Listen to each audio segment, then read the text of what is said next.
नमस्कार सगळ्यांना.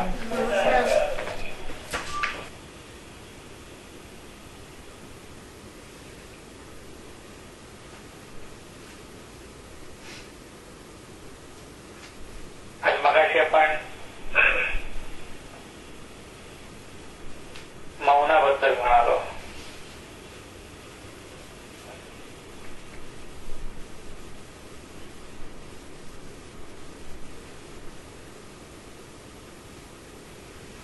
आणि मौनामध्ये प्रचंड ताकद आहे, प्रचंड खोली आहे मौनाची.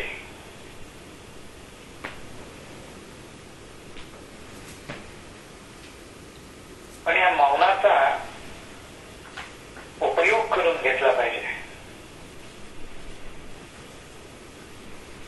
मौनामध्येच परमेश्वर आपल्याला सापडू शकतो.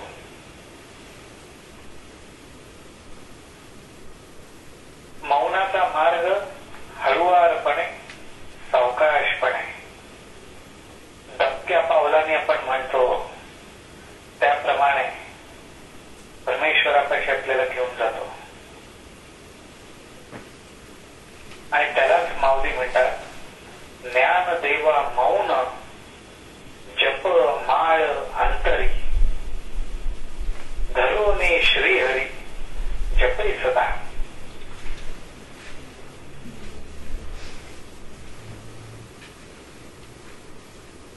ज्ञानदेवा मौन.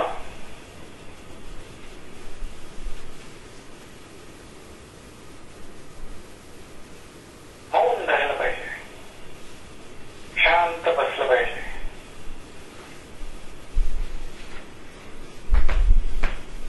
हे मौन कसलं आहे? नुसतं वाचेचं नाही, शरीराचं आहे, विचारांचं आहे, वाचेचं आहे.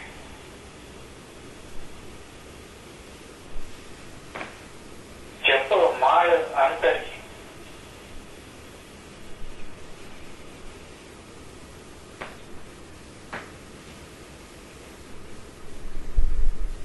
बाहेर जे मौन धारण केलंय आणि अंतःकरणात मात्र जपमाळ चालू आहे.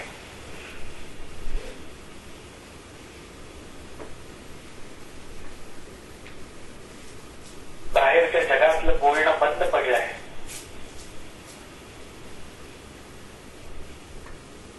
आतमध्ये मात्र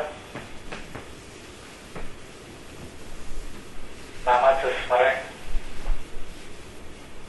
ओम रामो ओम रामो ओम रामो चालू आहे.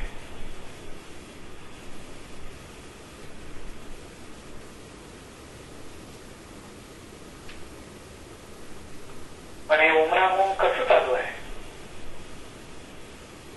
हा नामाचा ध्वनी, हा नामाचा जप, हे नामाचं स्मरण कसं चालू आहे? धरोनी श्रीहरी, धरोनी श्रीहरी.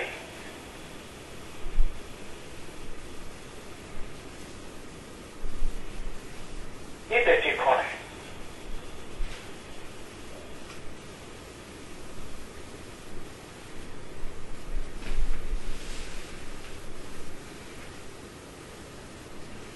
आज मी बसलोय,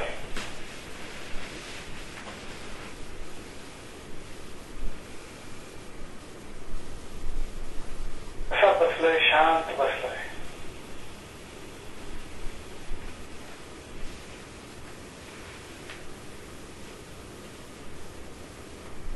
बोलायला विषय असतात, पण त्याच्यात श्रीहरी कुठे आहे?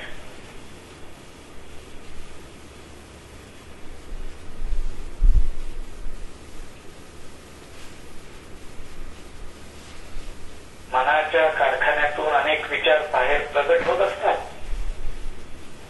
याला सांगावे, त्याला सांगावे, याच्याशी बोलावं, त्याच्याशी बोलावं.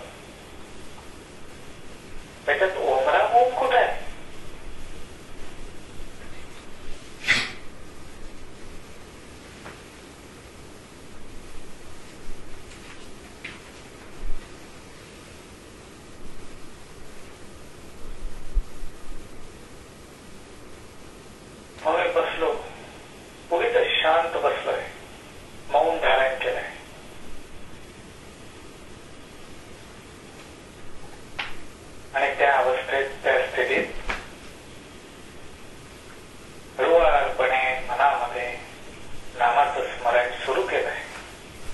ओम राम ओम.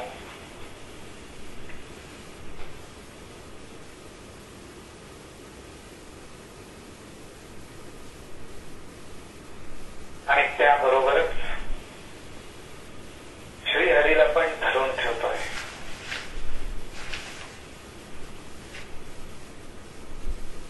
नामाच्या प्रत्येक स्मरणाबरोबर परमेश्वराचं स्मरण करतोय. ओम म्हणतोय, राम म्हणतोय, परत ओम म्हणतोय आणि त्या प्रत्येक वेळी स्वामींचं स्मरण करतोय, सद्गुरूंचं स्मरण करतोय.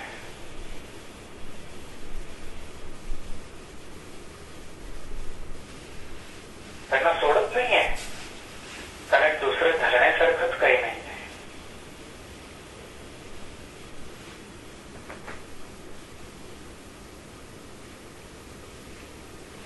नामाचं स्मरण करतोय,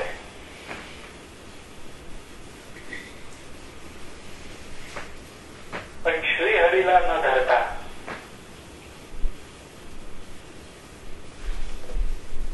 इतर सगळीकडेच धावत सुटलो आहे.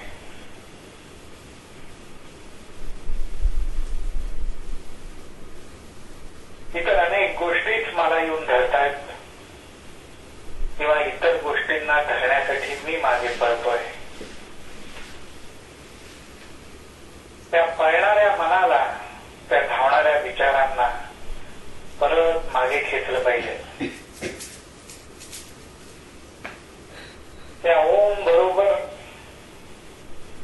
स्वामींचे चरण आठवतोय. राम म्हणता म्हणता त्यांच्या चेहऱ्याकडे बघतोय. पुढचा ओम म्हणता म्हणता त्यांचा हात हातात घेतोय. परत नामाची सुरुवात करताना त्यांच्या चरणावर डोकं ठेवतोय.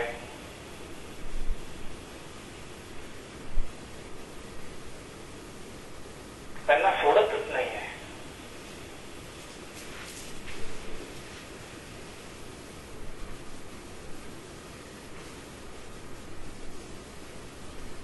माझ्या नावाचं स्मरण होत असताना त्यांना समोर बसायचीच विनंती करतोय. ते समोर कसे दिसतील? कुठल्याही रूपात का दिसेना, बसलेले दिसतायत, उभे दिसतायत, आडवे पडलेले दिसतायत, पण प्रत्येक नामाबरोबर त्यांनाच बघतोय.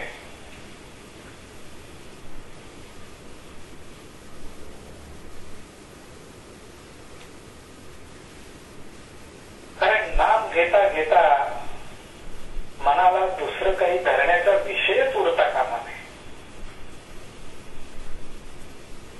जप माळ अंतरी धरोनी धरोनी धरोनी श्रीहरी जपे सदा. मग सतत अखंड जप झाला तरी चालेल.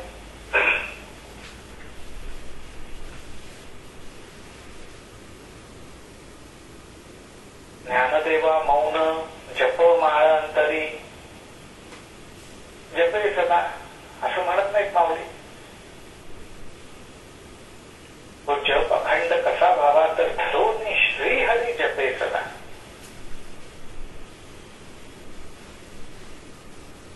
आता दृष्टी पुढे ऐसाची दूर आहे. आता दृष्टी पुढे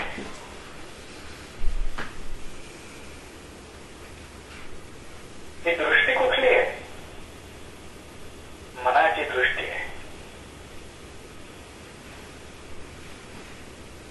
ही दृष्टी कुठली आहे? तर हा हृदयाचा अंतःकरणाचा डोळा आहे. हा आत्म्याचा डोळा आहे. आता दृष्टी पुढे ऐसाची दूर आहे, जो मी तुझं पाहे वेळोवेळा.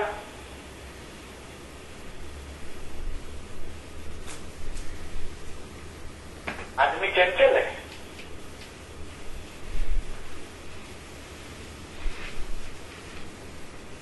मनात अनेक विचार आहेत, मनात अनेक विषय आहेत, अनेक कल्पना आहेत, पण त्यातून पण मला तुझी आठवण होते, त्यातून पण मला तुझं स्मरण होतं.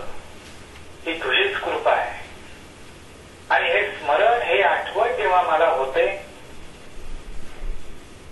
त्या त्या वेळेला तू असाच माझ्या दृष्टीसमोर उभा राहा. म्हणजे त्याचा अर्थ असा, जेव्हा नामाची आठवण आपण करतोय, जेव्हा नामाचं स्मरण आपण करतोय, त्यावेळी ते श्रीहरीला धरूनच व्हायला पाहिजे.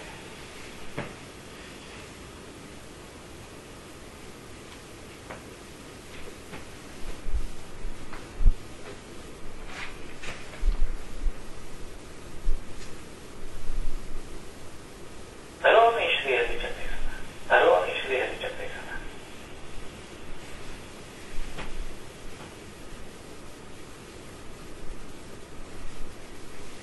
मग इतर वेळी नाम आपण घेतो, नामाचं स्मरण करतो, त्याचा काय उपयोग? ते कुठे जातं?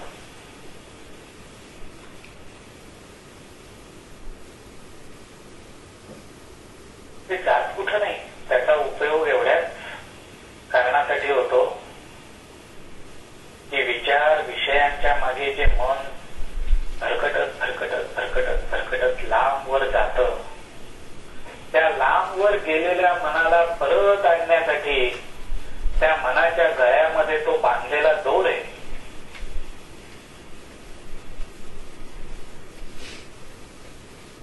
ती नामाची आठवण आहे, ते नामाचं स्मरण आहे. ते नाम त्या मनाला धरून परत परमेश्वरापर्यंत आणावं म्हणून इतर वेळी सुद्धा नामाचं स्मरण केलं पाहिजे. पण लक्षात हे ठेवलं पाहिजे की त्याचा उद्देश हाच आहे की जेव्हा मला जाणवेल फार फिरलो, फार भरकटलो, फार विचार केले,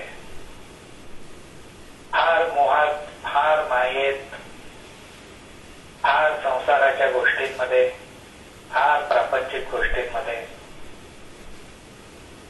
खूप रमलो, खूप डुंबलो. आता थोडा वेळ नामस्मरण करतो, आता थोड्या वेळ परमेश्वराची आठवण करतो.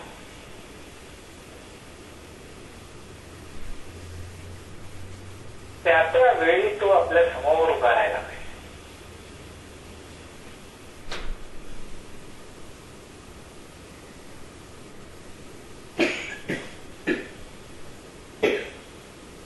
जणू तो तिथे आहेच, तोच आपली वाट बघतोय की अरे हा आता कधी बसेल नामाला आणि कधी माझ्याकडे लक्ष देईल.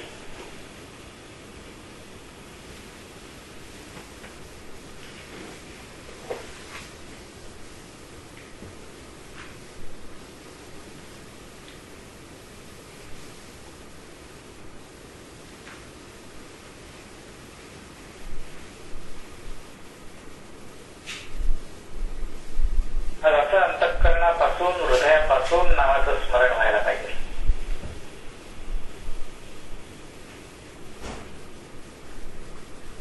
नामाचं स्मरण करत असताना अशा रीतीने जर परमेश्वराला आपण धरून ठेवलं तर त्याच्या सावलीचा प्रश्नच उरत नाही. पण त्याला न धरता जो काही आपण व्यापार करत बसू तो सगळा त्याच्या सावलीत केल्यासारखा आहे, त्याच्या आश्रयाला राहून केल्यासारखा आहे.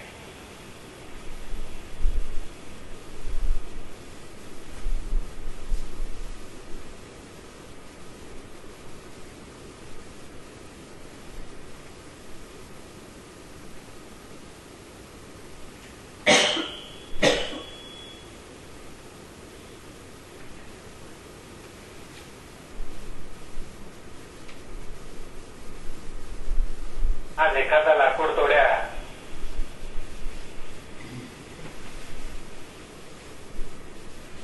काही का एखाद्या झाडाच्या सावलीत विश्रांतीला बसला तर तो लाकूड तोड्या म्हणून काही झाड कोसळून त्याच्या अंगावर पडत नाही.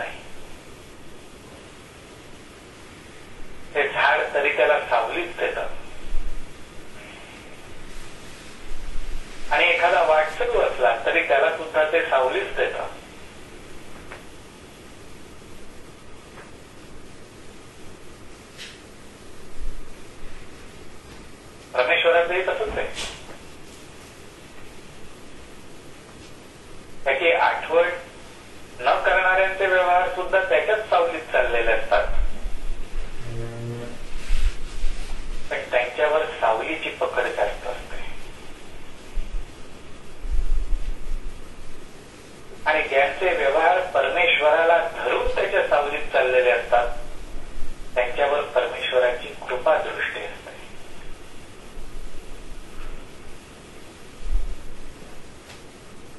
कारण ते व्यवहार करत असताना त्यांच्या दृष्टीमध्ये परमेश्वराचं रूप असतं. म्हणून परमेश्वराची कृपा दृष्टी ही नामधारकाबरोबर असते.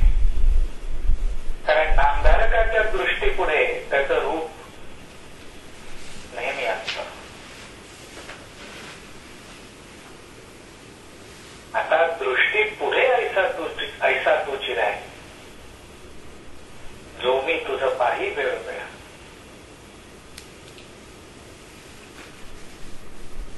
ज्या वेळेला, ज्या क्षणाला तुझी आठवण होईल, तुझी आठवण मी करेन, त्यावेळी माझ्या मनाच्या दृष्टीपुढे तूच असला पाहिजे.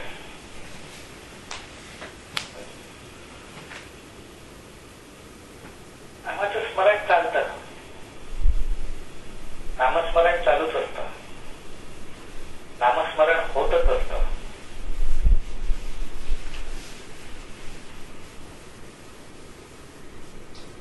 चांगलीच गोष्ट आहे.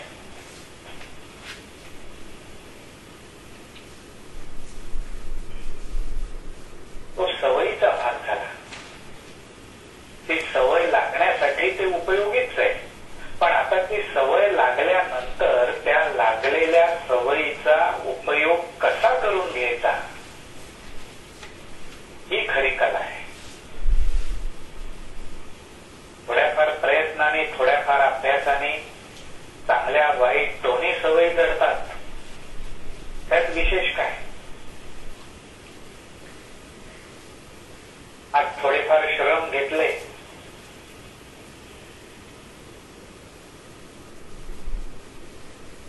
तर एखादं मुका प्राणी, एखादं जनावर, एखादं पशुपक्षी सुद्धा ओम राम ओम, ओम राम ओम, ओम राम ओम, नारायण नारायण नारायण, रामकृष्ण हरी म्हणायला लागेल.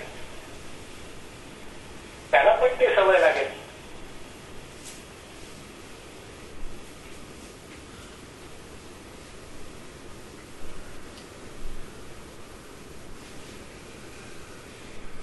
मग त्यांना लागणाऱ्या सवयीमध्ये आणि आपल्या लागणाऱ्या सवयीमध्ये फरक काय राहिला?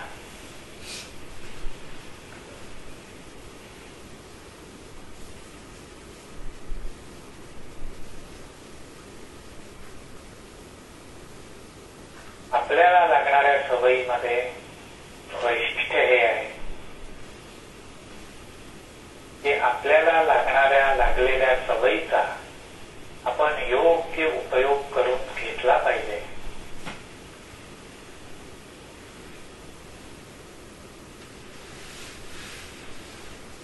सवय लागली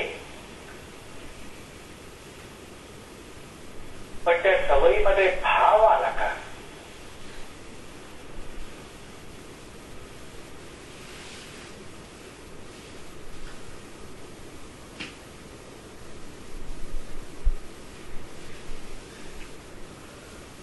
आता सकाळी उठल्यावर चहा प्यायची सवय आणि चहा नाही मिळाला तर राग येतो. आणि त्या सवयीला राग ही भावना जोडलेली आहे. सकाळी उठून पहिला चहा मिळाला, आनंद होतो. म्हणजे त्या सवयीला आनंद हा भाव जोडलेला आहे. आणि ज्या पद्धतीचा भाव आपल्या सवयीला जोडलेला आहे, जेवढ्या प्रमाणात तो घट्टपणे जोडलेला आहे, तेवढ्या प्रमाणात आपल्याला सवयी बदलायला, मोडायला, वळवायला अवघड जातात. कारण त्याच्याशी गुंतलेली भावनिक गुंतवणूक, शरीराला लागलेलं वळण, मनाला लागलेलं वळण हे खोलवर सूक्ष्मपणे गेलेलं असतं. कुठल्याही गोष्टीची साधी सवय असेल,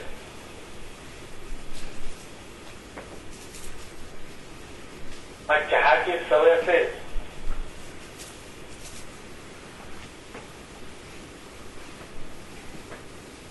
झोपायची सवय असेल,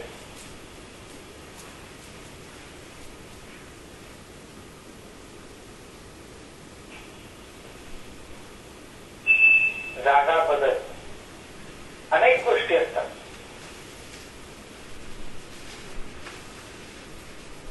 आपल्याला सवयीच जळतात. त्या सवयी बरोबरच त्याच्यातून मिळणारा आनंद, लाभ, हानी, लोभ, सुख सगळंच त्याच्याबरोबर आलं. मग अशाच वेगवेगळ्या सवयींप्रमाणे ही नामाची सवय आपल्याला आता जडली. चांगली गोष्ट आहे, चांगली सवय जडली. इतर कुठल्या अजून सवयी जडण्यापेक्षा त्यातल्या ही एक अजून चांगली भर पडली.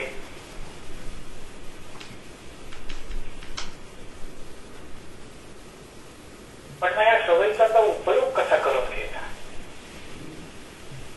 नुसतीच सवय, त्या सवयीत भाव कसा आणायचा, त्या सवयीतला भाव कसा वाढवायचा,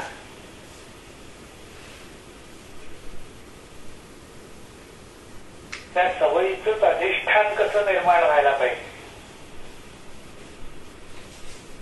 या सवयीचं अधिष्ठान निर्माण व्हायला पाहिजे. तर मग परमेश्वर भगवद्गीते म्हणतात तसं की कुठलीही गोष्ट करायच्या आधी माझी आठवण कर, कुठलीही गोष्ट झाल्यानंतर माझी आठवण कर.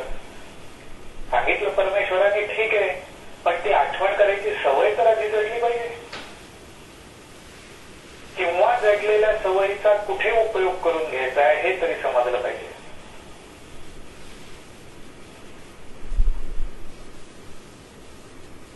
सवयीमध्ये आपलं असं होतं, कामाच्या आधी कशाला आठवण करायची,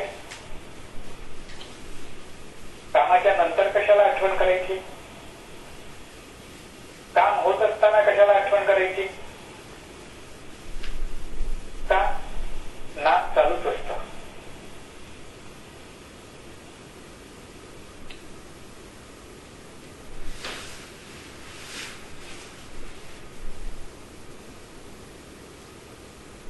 आपण ज्याला म्हणतो नाम चालूच असतं, तसं जर खरोखरच आपलं नाम चालू असतं तर आज संत मंडळी आपल्यापासून लांब राहिली असती का? परमेश्वर आपल्यापासून लांब राहिला असता का? परमेश्वर आपल्या जवळ अजून आहे का नाही?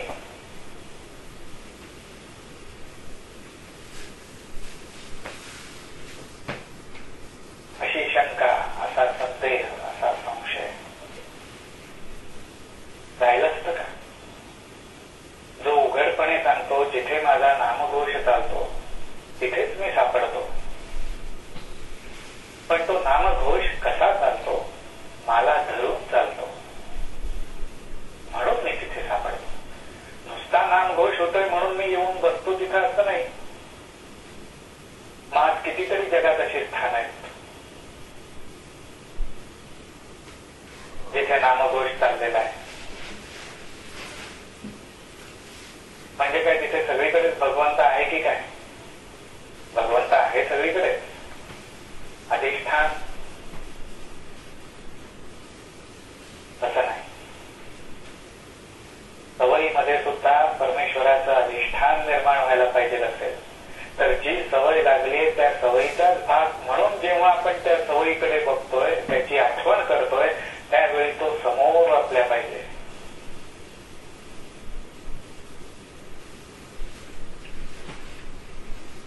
समोर पाहिजे.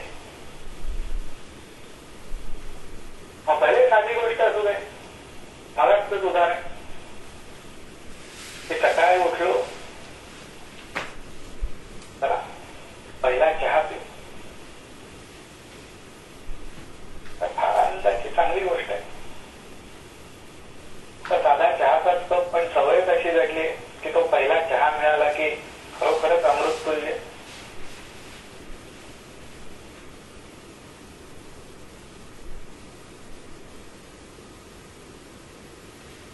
अरे पण तो चहाचा पहिला घोट घ्यायच्या अगोदर नाम चालूच आहे ना? नाही, अशा नामाला महत्व नाही आहे. मग त्या नामामध्ये आधी परमेश्वराचा अधिष्ठान आणा.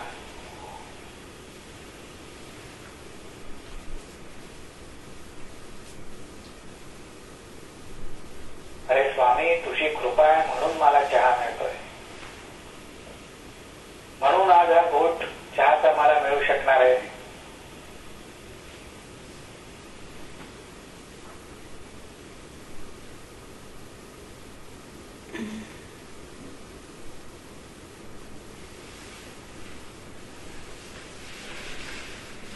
म्हणून तुम्हाला नमस्कार करतो, तुमच्या चरणांवर मस्तक ठेवतो.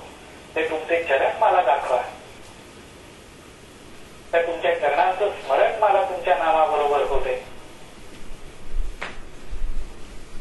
मी चहा पिणार आहे, पण तो आनंद मला तुमच्या चेहऱ्यावर दिसू दे.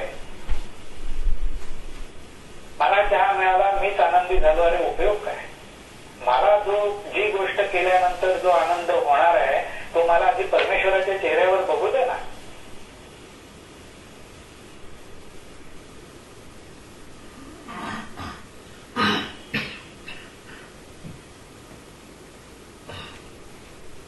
काय मजा आहे? स्वामी तुमचं स्मरण केलं, सद्गुरू तुमचं स्मरण केलं, तुमच्या पण चेहऱ्यावर आनंद दिसतोय, तुमच्या पण चरणांचं मला दर्शन झालं, तुमच्या पण चरणांचं मला स्मरण. आता मी चहा घेतो. आता खरा आनंद आहे.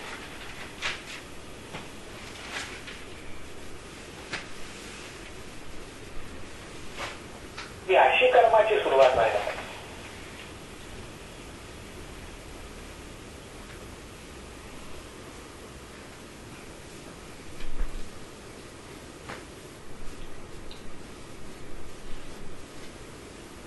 नाहीतर कसं आहे, साध्या दगडावर सुद्धा पाण्याची धार पडत राहिली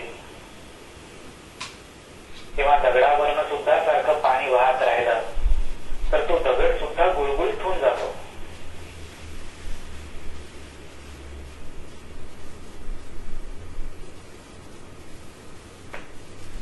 आज आपल्याला नामाच्या सवयीने गुळगुळीत होऊन जायचं नाही.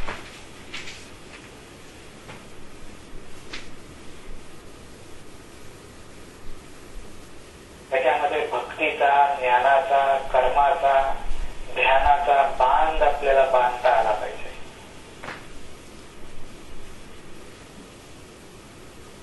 सर्वोनी श्रीहरीच्या पेक्षाला क्षणभरात असेल, थोड्या वेळ असेल, दीर्घ काळ असेल, पण धरोनी श्रीहरीच्या पेक्षाला. शरीर थकलं तरी चालेल, मन थकलं तरी चालेल, बुद्धी कंटाळली तरी चालेल,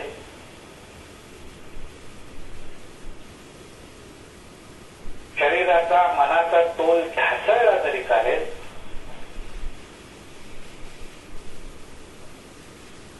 पण जेव्हा नाम घेतो, नामाला धरतो, धरोनी श्रीहरीच्या पेक्षाला.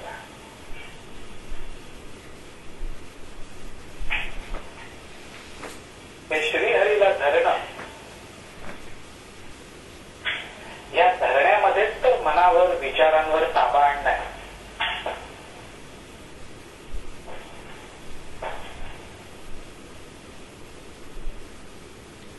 नाहीतर आपलं कुठं सामर्थ्य की आपण आपल्या मनावर ताबा मिळवू? आपलं कुठलं सामर्थ्य की आपण आपल्या विचारांचं संतुलन राखू? तो ताबा येण्यासाठी, ते संतुलन राखण्यासाठी काहीतरी मजबूत पाहिजे, प्रचंड ताकदवर पाहिजे. सर्वशक्तिमान तोच आहे. त्याला धरलं पाहिजे.